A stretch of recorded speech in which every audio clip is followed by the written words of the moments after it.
नमस्कार, मैं अतुल उपाध्याय आपके साथ फिर से एक बार। हमारे देश में राजनीति एक ऐसी है जिसमें कई बार मासूम लोगों की आवाज, उनका दुख दर्द राजनीति की आवाज में सब खो जाता है। किसी को सुना ही नहीं देता, किसी को दिखाई नहीं देता। हम आपसे यह पूछना चाहते हैं कि मतवा समाज, जो मतवा समाज के लोगों के आंसुओं की क्या कोई कीमत नहीं है? इनकी भावनाओं की क्या कोई कीमत नहीं है? क्या यह हमारे देश के लोकतंत्र के हिस्सा नहीं होने चाहिए? इसमें इन लोगों की क्या गलती है, क्या दोष है? इन लोगों का आखिर इन्हें भारत की नागरिकता क्यों नहीं मिलनी चाहिए? और जब मिल रही है तो फिर हमारे ही देश के कुछ लोग इसका विरोध क्यों कर रहे हैं? असल में इनके जो आंसू है, इनके इनकी जो दुख भरी आवाज है, वो सब दब गई है और यह लोगों तक पहुंची नहीं, क्योंकि हमारे देश में नेताओं की आवाज जनता तक पहुंचती है और नेताओं की आवाज बहुत ऊंची होती है।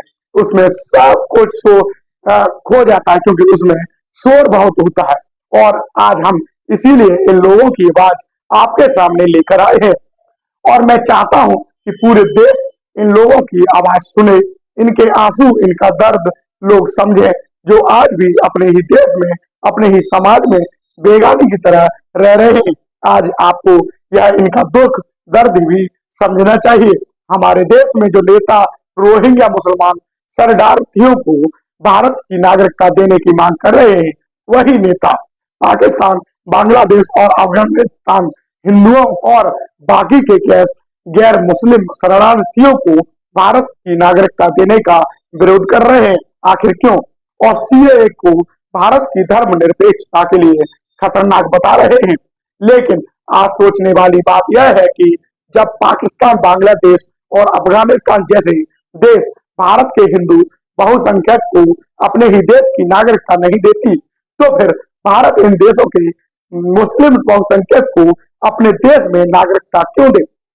भारत इन देशों के हिंदू, सिख, जैन, पारसी और ईसाई धर्म के लोगों को इसलिए अपनी नागरिकता दे रहा है क्योंकि इन लोगों ने पाकिस्तान में अत्याचार सहने के बाद भी, इनके धर्म की वजह से जो इन पर अत्याचार हुए, उसके बाद इन्होंने भारत में शरण ली थी और इसीलिए भारत ने इन देशों के बहुसंख्यक को नागरिकता देने के लिए यह कानून बनाया और ऐसा लगभग दुनिया के सभी देश भी करते हैं और उन देशों में इसका कभी विरोध नहीं होता।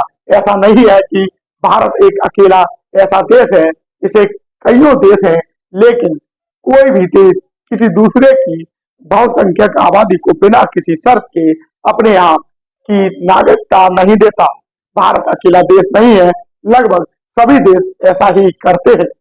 अब आप पाकिस्तान को ही देख लीजिए, उसने भी कुछ समय पहले अफगानिस्तान के लगभग 17 लाख मुसलमानों को वापस अफगानिस्तान भेज दिया, यह कहकर कि अफगानिस्तान भी मुस्लिम देश है, यह लोग वहां क्यों नहीं रह सकते, अपने देश में क्यों नहीं रह सकते, यह पाकिस्तान में क्यों रह रहे हैं?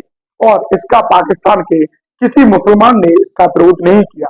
पाकिस्तान ने भी मुस्लिम होने के बावजूद इन्हें नहीं रखा और कहा आप जहां से आए हैं वहीं चले जाइए। उसने भी अपनी नागरिकता इन्हें नहीं दी। लेकिन भारत के अंदर ऐसे लोग हैं जो जहां नागरिकता देने वाले कानून को हमारे देश का ही एक खास वर्ग नागरिकता छीनने वाला कानून साबित कर देता है और कहते हैं कि सीएए वाले कानून में मुसलमानों को शामिल क्यों नहीं किया गया। आप खुद सोचकर देखिए कि जिस पाकिस्तान में 90% मुसलमान रहते हो, जिस अफगानिस्तान में लगभग 99.7 मुसलमान रहते हो और बांग्लादेश में 91% मुसलमान रहते हो और इन मुसलमानों को वहां कोई दिक्कत है ही नहीं, तो भारत इन देशों के मुसलमानों को नागरिकता आखिर क्यों दे और क्यों देगा? और इन्हें देशों के मुसलमानों को यह लगता है कि भारत एक अच्छा देश है और मुसलमान भारत आना चाहते हैं जो वहां के नागरिक हैं। तो क्या पाकिस्तान, अफगानिस्तान, बांग्लादेश के नेता भारत के बहुसंख्यक हिंदुओं को अपने देश की नागरिकता देने की मांग करेंगे? नहीं, कभी नहीं करेंगे। लेकिन भारत के कुछ नेता आज भी ऐसा ही कर रहे हैं और यह नेता कहते हैं कि सीएए में इन देशों के मुसलमानों को भी शामिल किया जाना चाहिए था और यह नेता हमारे देश के मुसलमानों के बीच जाकर गलतफहमी पैदा करना चाहते हैं।